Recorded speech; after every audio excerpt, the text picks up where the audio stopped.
I think a lot of the times we might just be going with the flow, and we need to just listen to that voice in our hearts. Like, what do we really want, and are we making the right decision? The Move Entrepreneur Evolved Podcast. Get on it. And we're back with another episode. I'm pumped about this episode. We got stories already started in the green room. I always like to say that. But you're back with the Moved Entrepreneur Evolved Podcast. And I'm excited here to have Nick Roche. How you doing, man? Hey, Jason, I'm doing great. Thanks. Dude, that is so cool. So we started this thing off in kind of some of both of our loves of motorcycles. And I was telling you a story a minute ago that I literally was taking my notes, and I was going to ask you, because I always like to kind of pull some stories together. I was going to say, what was it like when you got in your motorcycle? Because it was like in 2020, I think. You said, okay, this is a new adventure. And then your next message to me was, what happened? What just happened?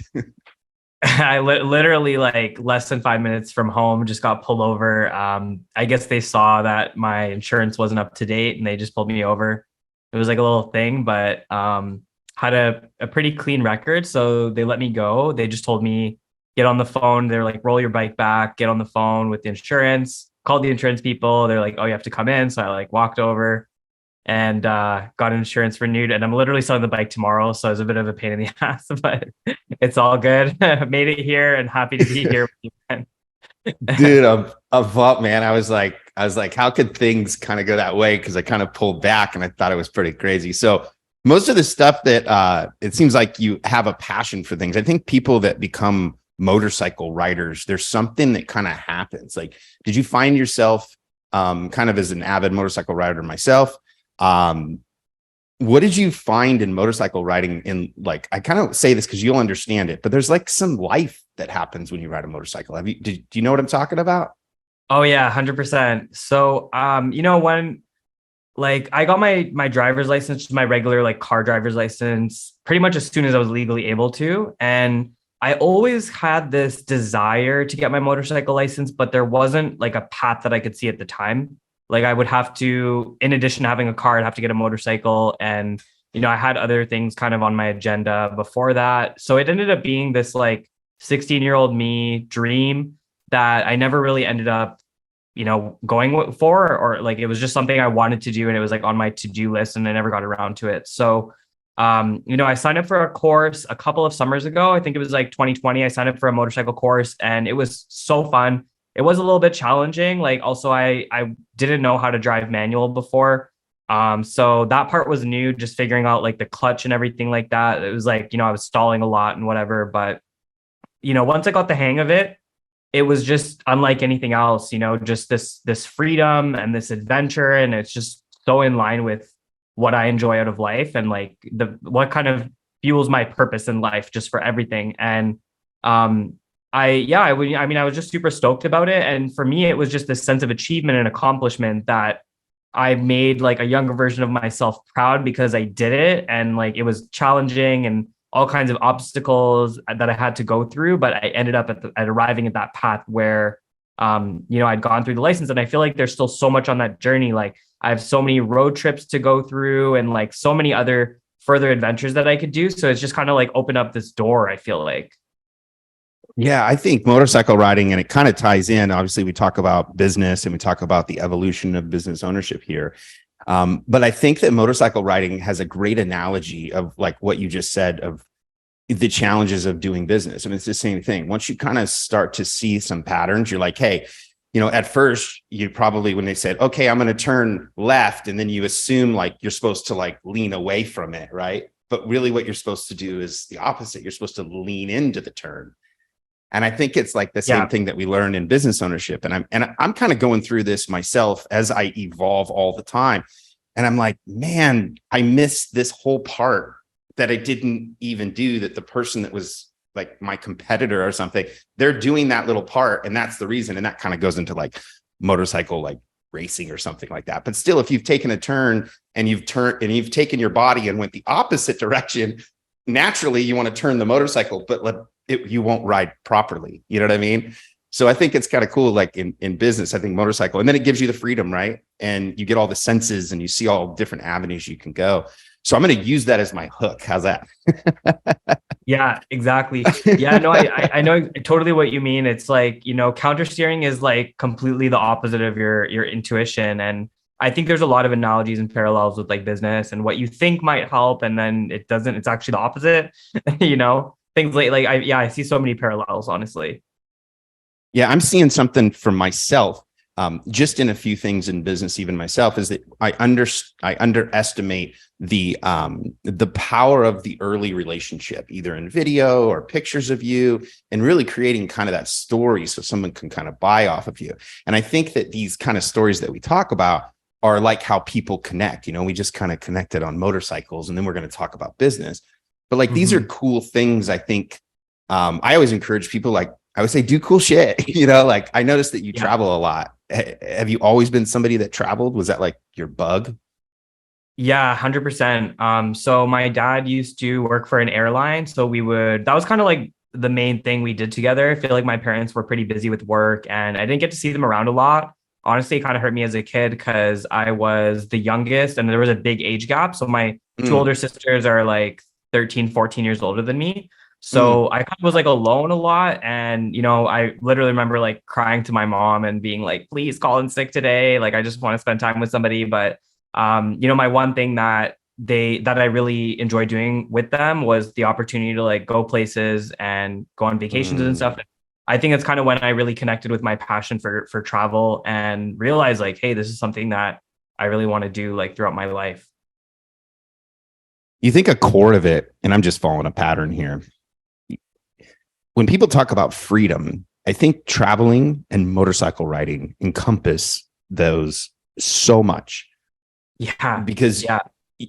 When you ride a motorcycle, I don't know if many people have done this. Maybe I haven't said it on the podcast ever, but I worked for Harley Davidson for 5 years. I've ridden a lot of motorcycles. And there's this thing that people don't know, is that you use all your senses when you're riding a motorcycle. You're listening to your eyes, you're seeing stuff, your ears, you're hearing things. Your body is in movement. It's in unison with something, but you're also free and nothing's holding you. And there's just this weird kind of feeling of being on a motorcycle that I think and traveling, right? There's a risk. You feel like there's a risk, at least anywhere you go. There's a perceived risk. But in reality, that's like the freedom. Pulling it back, I'm going to kind of step back a little bit. And I'm going to kind of open up a little bit of business side. And then there was a message that you said, received our award for going from $0 to $100,000 cash collected in 45 days back in July. What's crazy is how much more that we have generated in enterprise value for our clients after 6 months of business. Maybe you could share with me a little bit about what was going on in that post. Yeah, for sure. So essentially, we kind of pivoted our business model. This was like about last summer. So what we were doing before was we were doing more operations and we only worked with like a few clients. We worked like 1 or 2 clients at a time. And we kind of just work in like the operations of pretty much across their business. So LTV, retention, churn, sales, marketing, like we work on their operations on everything. But we felt like our strength and our passion was always truly in sales and marketing. And so that kind of opened up a question of like, well, maybe we need to narrow down a little bit more. And maybe we can, if we have more of a system and a plan, and we can narrow down and focus in on sales and marketing, maybe we can achieve better results. That said, I still do think that a lot of clients can benefit from, retention systems, for example, just because like an example from what we were doing before, like that guy had a massive leaky bucket. Like his churn was, I think, ranging from 30 to 40% per month. So in that case, it wouldn't have made any sense to just go full force sales and marketing when you have a leaky bucket. Like there's no utility in that, right? So like there is a point to retention, but we just felt like, okay, like we tried that out a little bit and we were doing great at it. We really helped bring up retention and reduce churn. We brought it down to like 18% and then a little bit lower after that. But, that said, we felt like our main wheelhouse and passion and everything like that was in the sales and marketing, like on the acquisition side of things. So that's when we kind of did a little bit of transition. We moved more into that. And, in that time frame, we've helped since from then until now, we've helped 3 businesses with their exits. We have one in the works right now. Very cool. And kind of just like driving up the enterprise value. We've even added a new component because like in hiring other people, we've been able to expand our talents. So we brought on somebody that is more well-versed in product and UX UI design and things on the SaaS side that I wasn't necessarily an expert at because I don't really have a technical background. My background's all sales and marketing. Mhm. So, he has been able, for example, to help clients add AI components to their product, which has also significantly increased their enterprise value and helped potential investors be a lot more interested in their business and value it at a higher rate. So that's kind of just to like give you I guess it's like more leaning more into like present day a little bit, but that's just kind of the whole journey from when we first started up until like now and in between, including when I made that post. Something that just came up for me, and I just kind of made a note, and this is many times in people that transition in business. It sounds like what you're talking about is you made a key hire. And when you make a key hire, what was going on in that? Because usually, and you would probably agree, is you had to let go of a lot when you hire a key player, right? Because you need to use their information. What was going on in the decision to hire a key player like that instead of trying to just change internal systems, which I think people try to do, and many times it's people, but people process or a software. What was Yeah. going on for you in making a decision to hire a key role was going to be the moving part for you? Yeah. So, the thing is that I realized that, I'm sure you're familiar with this quadrant that like Robert Kiyosaki and in Rich Dad Poor Dad, he kind of talks about, right? So we have like Employee. a business Yeah. owner. Yeah, Mhm. exactly. Like the employee, the self-employed. And like when I was thinking about that, I had a lot of focus on, well, I would just consider myself self-employed right now because I'm working for a client and I'm the one in the trenches. I'm doing the strategy. I might be delegating some of that, but like at the same time, I just thought about it like I can't call myself a business owner right now because my business does not function without me. And I don't see a path to that. So I kind of thought about it like, you know what? It's actually kind of almost egotistical of me to think that I'm so good that I can't be replaced. Like there must be somebody out there that can do even a better job than me, not just the same level, but even better. And when I started to kind of open my mind up to that, I started, coming across people with very talented backgrounds. And that's kind of when I was like thinking, okay, I'm definitely on the right track here. If I can get Yeah. people that can come in and deliver these kind of results to my clients, and I can oversee things and I can make sure the machine is running smoothly, and I can even be involved to a certain extent while I'm getting all these things up and running. But I felt like this is definitely going to be the path that I want to take because at the end of the day, the type of stuff that I do, I don't see that being 100% run by software, VAs, or any other type of other solutions that I already tried. So I feel like this was just a natural progression in the business. And just, at this time, like I'm pretty, young. I don't have like a new family or anything like that I'm worried about spending like a lot of Yeah. my time with. So I have that time to spend in the business and I'm okay with that. And so, I'm willing to kind of let that transition like go as long as it needs to. But that said, I still want to make sure that there are systems and people there so that if I do want to step away from it further, if there's something else that needs my attention more, or if I'm, just want to start a new project altogether, like I can do that and feel like this business is taken care of. And I feel like I could put my stamp of approval on the type of experience that my clients would be receiving, even if I'm not like in there 100%. Yeah. I think that I was just talking with someone the other day, and I always say it's not that I'm not smart. It's just I'm not seeing it like you.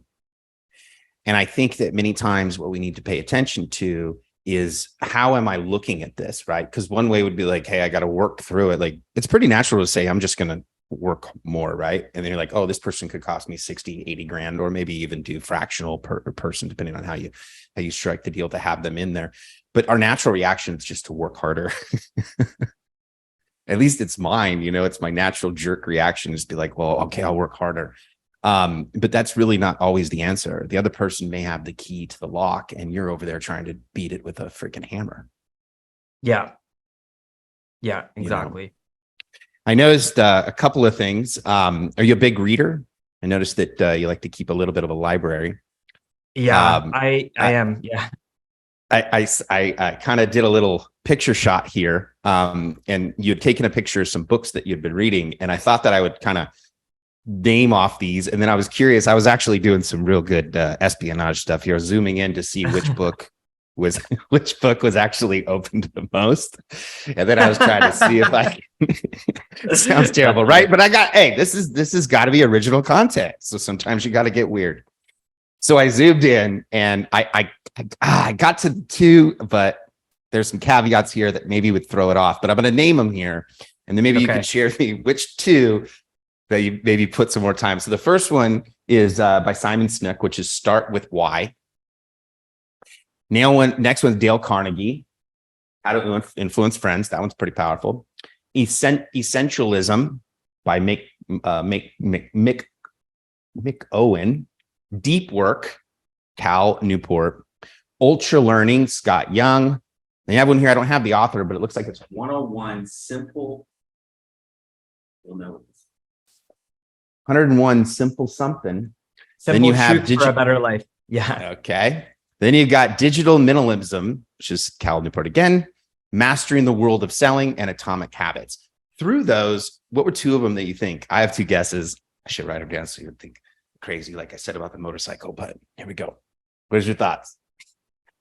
Yeah, so my top two there, I would say probably essentialism and atomic habits. I would say those two really spoke to me and stood out for me. And I usually try, like, I feel like there's just so many books out there that, if I do reread books, but usually I try to keep like around a year or so gap just so I have time to read other stuff. And sometimes I think that also gives you enough space to come back to it, and it can almost feel like a new book, even though you've already read it. It feels like you kind of forgot the way that the author goes through all the content, even if you remember the core principles. So I'd say like those two are probably the ones that I've resonated with the most. I think read the most. I have reread How to Win Friends and Influence People a couple of times. It came up for me personally, and then even when I was like working, some previous sales jobs, sometimes like they recommended that book to read, and I'd gone through it. But yeah, I'm actually reading Limitless right now by Jim Quick, which is an amazing book. So yeah. I think that I got thrown off because some of these were paperback. It looks like You did. looks like you went through the 101 simple. So I got thrown off on the paperback. I had to go with a visual care. Yeah, exactly. Yeah, the paperbacks always get a little bit more like wear and tear than the hardcovers. And then the other caveat is that I usually have these also on my Kindle, and I also have audiobook versions of some of these. So with Limitless, I'm actually trying out something new that my wife recommended to me, which is to listen to the audiobook at the same time as you're reading it. And it's, I don't know, I'm really like, that's blowing my mind right now. So I got that from Limitless. From what's his okay. name? Yeah, he Jim actually Quick. had. Yeah, he's the one that said, hey, I think it was someone else, but there was. Oh no, actually, I got it from Alex Ramosi. That's who I got it from. And he talks about this new idea of reading at the same time listening to the audiobook, and that the embodiment of the entire thing is multiplied by X. I don't know if that's true, but it seems like it, right? It would seem that you are engulfed in the story a little bit more. Yeah, I was on my way back home like last week or whatever. I read through more than 6 chapters, and I was just like in the zone. I was like taking little breaks here and there, but that was like, it was crazy. I felt like I was retaining so much information, and it just felt you feel like you're in a movie. Like you're almost like in a movie. Like you can't get out of it because it forces you to move forward.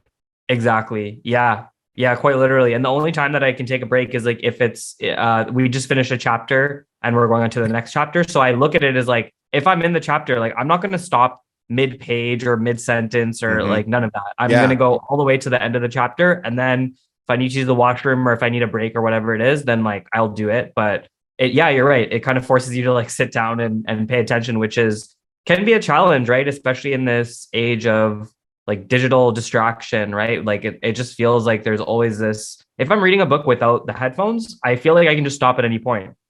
I'll be like, all right, Mhm. I just finished here, or like this page, I could stop like at any time and just be like, all right, I'm done. I'm gonna just, I don't know, do something else. And whereas when you're in the zone with this like audio and you're reading it at the same time, it feels like you're in some kind of experience.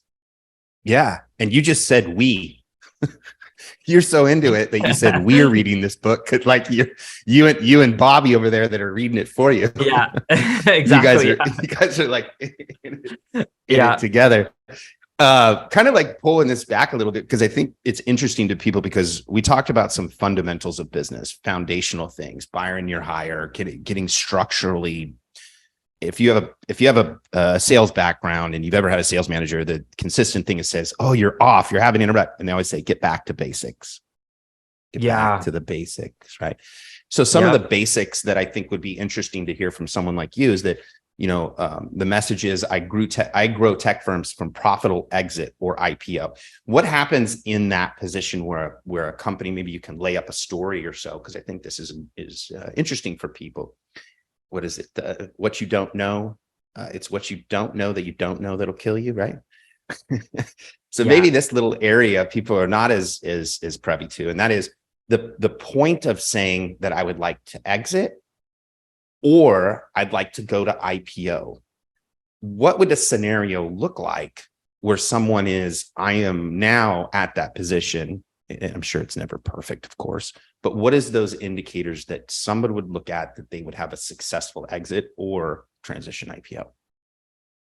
Yeah. So I think that, sometimes it's opportunistic. Sometimes it's just a matter of like where the business is at and the growth trajectory that somebody could say, I feel like it's the right time to sell because they're kind of just looking at it from a profit perspective and like when they started the business, obviously, versus like where it is at now. And they want to kind of sell at that peak of revenue and just overall enterprise value and all those other kind of metrics that somebody would be looking at when they are looking to sell or IPO.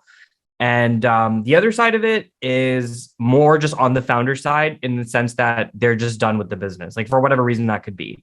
Maybe that's something personal for them, like it could be family related or like something happened and they're just like, you know what, I'm done with the business. And sometimes it's not the most favorable position, but ultimately at the end of the day, if the founder or somebody with like a large stake in equity wants to kind of move forward with that decision, then sometimes it's like not the most ideal spot, but that's just like what has to happen. So I'd say those are like the main two things. It's like either it's at the peak of the business and like they want to sell for that opportunity in order to get, more money in. And then the other side of it and get that profitable, like super profitable exit, right? Just based on the numbers and like all those things. And then the other side is like, I may not be getting the best bang for my buck here on this sale, but I'm done with the business right now. And I just want to find a buyer and I just want like, it's more of a pain point. Like I want somebody to take this off my hands and it's their business now and they can kind of deal with it. And I know that it's kind of a broad term, but maybe we can bring context to it. And we say, tech firms, that could be anything of software, SaaS, that could turn into anything. Mm-hmm. What are some examples that you've kind of enjoyed in the process? Yeah. Like, what kind of businesses you mean? Like what kind of, Yeah. What type of tech sectors firms? do you find that are easier to go? Because I'm sure, and I mean, I'm kind of saying this, kind of knowing some of the answer, but in many cases, some businesses are easy to exit than others. Yes. Yeah. And positions are exited. And it was really funny. I don't know.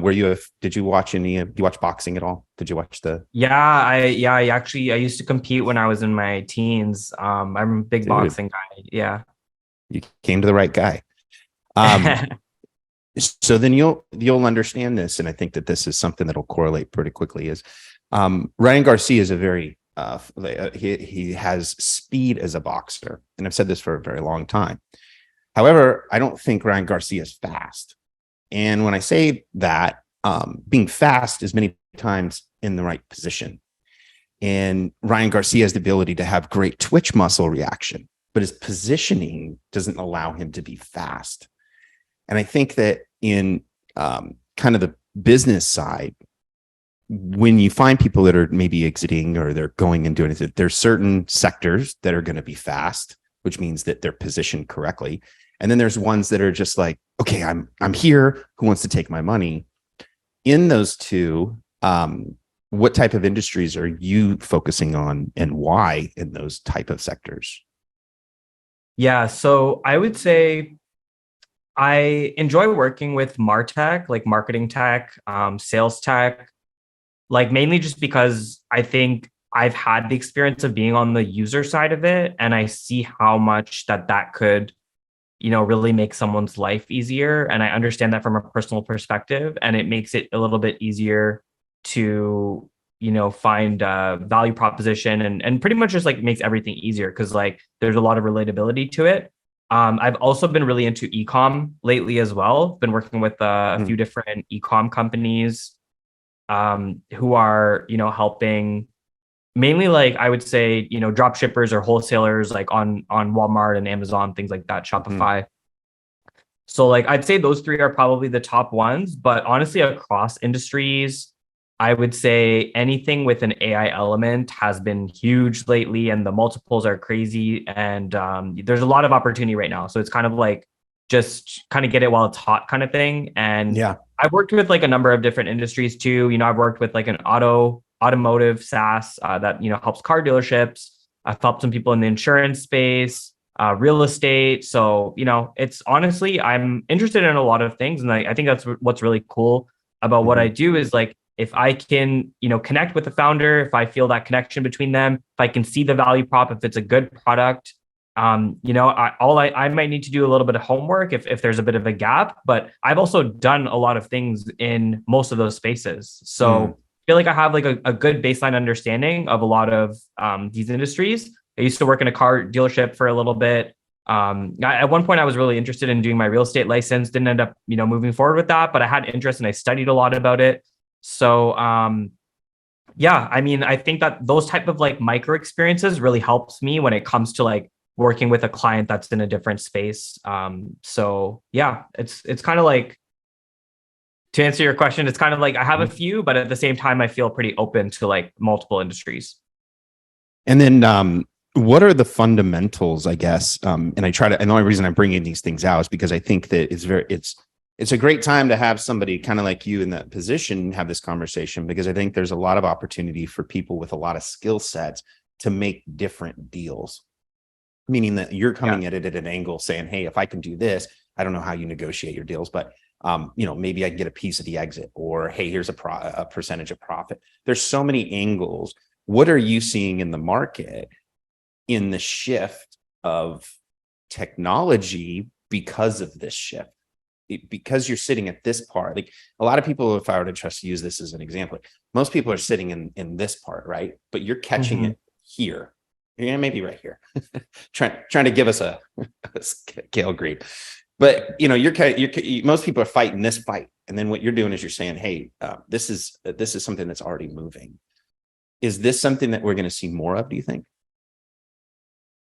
Yeah, so I think it kind of like depends, because there's also like I feel like the tech bubble has kind of burst, broadly speaking, right?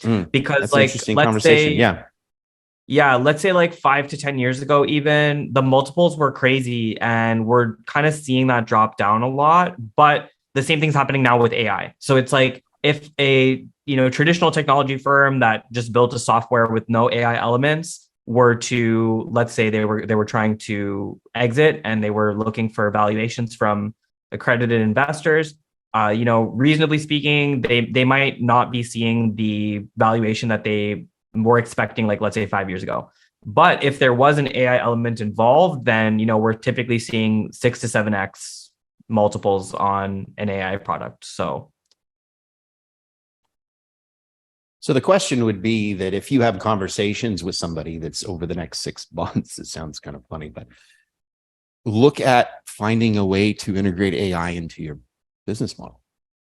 yeah, pretty much. So that's what we're doing. Like with one of our ecom clients, they just had a software tool, and we have found that bringing in an AI element to help Walmart sellers to use AI in order to find profitable products quickly instead of needing to do it manually is going to significantly change the trajectory of growth. And really attract a different crowd of investors that might be interested in something like that, as well as significantly increase the multiples that they'd be getting on the sale. And yeah, and of course, if we are part of that exit, then that would also help Mhm. us at the end of the day as well. Do you have a partner yourself, or are you sole entrepreneur type? Yeah, so it kind of just depends on the client. Like I'd say lately, mostly everything I've been doing is with a team, just because I find it kind of hard to do everything myself these days. And Yeah. yeah, like I said, Even with AI, right?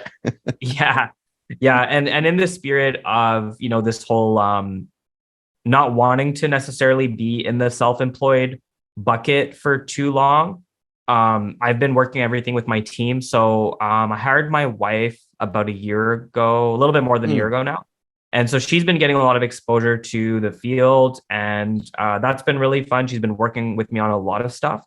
And then I brought on another guy that I mentioned who his wheelhouse is kind of like product UX UI and a lot of Mm. the like technical side of the product. So, and he built a couple of products in the Web3 space with another guy who coded everything and so on. So though we actually brought those guys in to build out the AI product for one of our clients. So that's kind of like a team project. But that said, Mhm. I see the value given to the client just being able to be so much higher. So it's like there's no reason why I wouldn't want to bring in a team that can we Yeah. can all work together to get things done and help the client get a much bigger output from their business. And as opposed to me just coming in and doing like whatever limited things I could do with my time. And I see this as being like a much better option. So that's kind of the route that we're going with them. And that's probably the route that I'll be continuing to go with any future projects that we work on. So when you kind of lay it down, it's kind of a prepare to sell or scale to sell a model, which is basically Yeah. these are the gaps we need to fill. This is the time that it's going to take. And then you take them straight to IPO or exit. So you're part of the growth and then part of the exit. Is that correct? Exactly. Yeah, that's typically what we want to do. As long as the client wants to sell. So of course there will be times where they're happy with the growth and they want to retain ownership, and there's absolutely nothing wrong with that. It's more just giving you the option to be able to exit if and when you want to. I think that's Mm. really what it's about, because again, coming full circle to what we were talking about earlier, Jason, it's like that freedom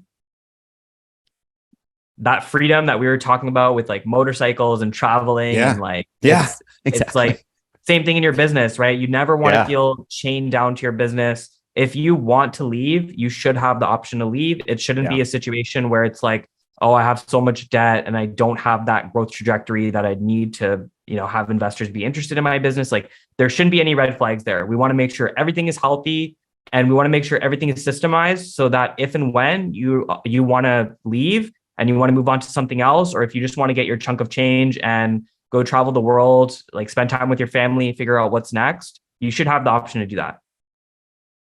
I thought there was a book called Build to Sell, Built to Sell. Built to Yeah. Sell. Yeah. It's There's a one of book. those 0 to 100 million books. Yeah. Yeah. Yeah. 0 to 100. Yeah. Those, um, yeah, it's pretty interesting to see, kind of how, um, there was a company called the Penny Saver out here, probably in Arizona and California, whatever. They're out here 30, 40 years.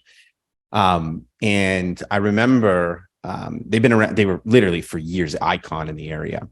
And there was somebody that was working for them, and they had came to me, and the company had gotten bought by another company that was in New York.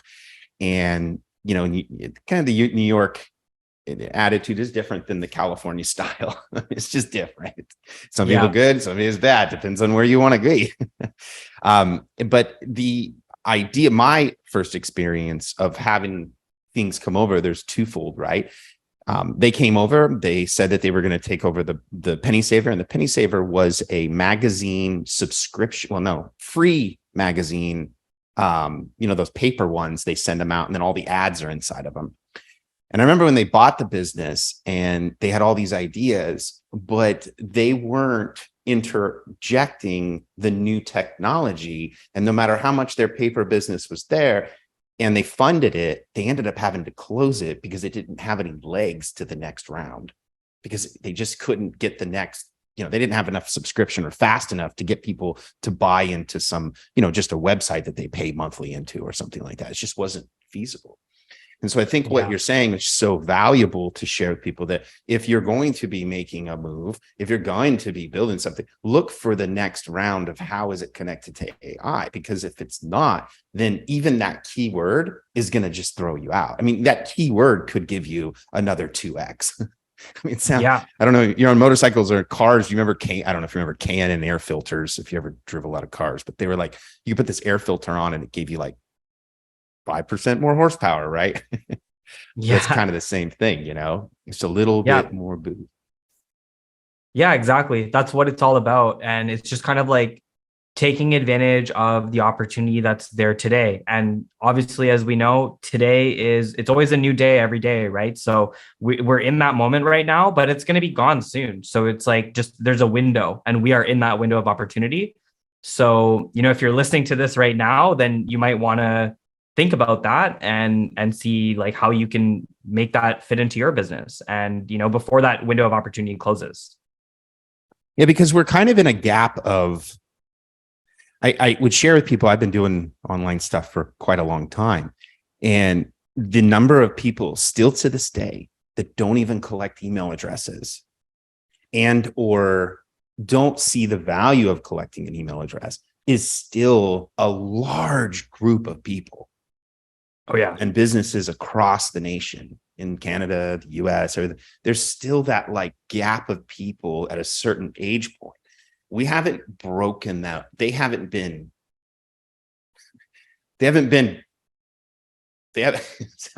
like Brave, or no, you remember Braveheart? No. You like that movie? You never seen Braveheart? No, man. It sounds like vaguely familiar. Is it an older movie? You got to write this down, man. This is some good, this is some man shit for you. So next time we talk, you have seen Braveheart. This is important for your soul. Okay. He's in Scotland and they're talking, and I don't know why I brought this up, but he says, if we can't bleed them out, we'll breed them out. And the concept was that we can't kill everyone, but we can breed our ways into the new way, right?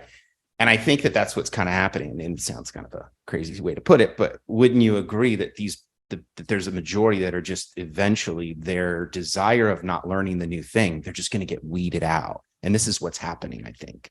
I think this gap is starting to press these people out. And then all these other people that have tech knowledge are saying, hey, I can take what you have done with your manual labor and I can multiply. Yeah, exactly.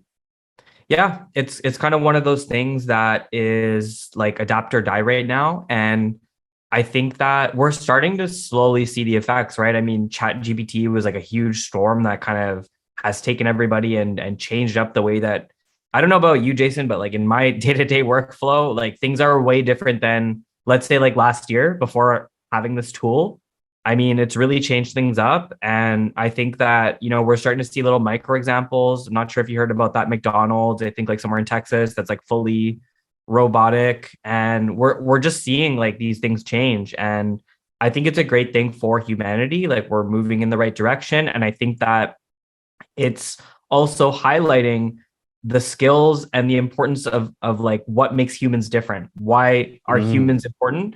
And what can robots do that robots are good at, and what can humans do that humans are good at? I think we're seeing more of that separation. I think it's a great thing, because like I don't think that humans should be spending time doing this like repetitive manual labor. I think that we are here on this earth to use our skills and potential to its fullest. I think that goes for everyone, even if that might look different to everyone. So AI, I think it's kind of the same thing. It's like we need to adapt, we need to work with it. And it's not here to take away, all of our responsibilities on this planet tomorrow, but we're just kind of growing with it and progressing with it. And I like the way it's going. I'm not afraid of it. Well, I'm going to close you out with something that you had mentioned a couple of days ago. And you said today, it was a little while back, but maybe it holds some value to you still today. And you said, it was my 26th birthday today, and being naturally extroverted, the past 25 were often spent surrounded by company, while being in quarantine poses its own set of unique challenges. I'm excited to spend learning to celebrate physically alone and be more introspective. I wrote a blog post and you said, here's some key points to that, where take absolute nothing for granted. Financial freedom is less stuff. Unlearn being a follower and learn to be an individual. Regardless of what happens, you can be better. You can be bitter, or you can be better. How much of those things have changed in the last couple of years for you? Wow. That's powerful. I just turned like 29 about like 11 days ago. So I really appreciate the digging you did, because that was like over 3 years ago. But like I actually feel like a lot of those things are still so true to me, and that's very like authentically me. I think I think being your own person and kind of like leading your own journey is so important. And I think it's very easy to, look at social media or something else and kind of like try to follow someone else's path. But I think it's super important to lead your own journey. And just like, I think, I think it was maybe more true as I was a little bit younger, but I do feel like there was a point where a lot of people just wanted to like do what their friends are doing. And that could go for little micro decisions. Like, let's say if somebody's choosing like what school they want to go to, they're like, oh, but my friend's going here, I don't want to split up with my friend. And they might make a big decision based on what someone else is doing. Yeah. And that, I think that still carries on through adulthood. And, I think a lot of the times we might just be going with the flow, and we need to just listen to that voice in our hearts. Like, what do we really want? And are we making the right decision? Dude, Nick, this has been awesome, man. I appreciate the time. Been an incredible guest on the Moved Entrepreneur Ball podcast. Thanks. That was an incredible way to close it out. If you enjoyed this podcast, if this is on a short or on a reel, make sure that you like and subscribe. And also, for other people that have been on this podcast, make sure you go back and check out other people, because they're just as awesome as Nick. Thanks a lot, Nick. This was incredible, man. I appreciate you. Thanks a lot for being on the podcast. Thanks, Jason. We'll see you soon. If you like this episode, make sure you smash the like button and subscribe to the YouTube channel. Just like Nike is to athletes, Moved is to entrepreneurs.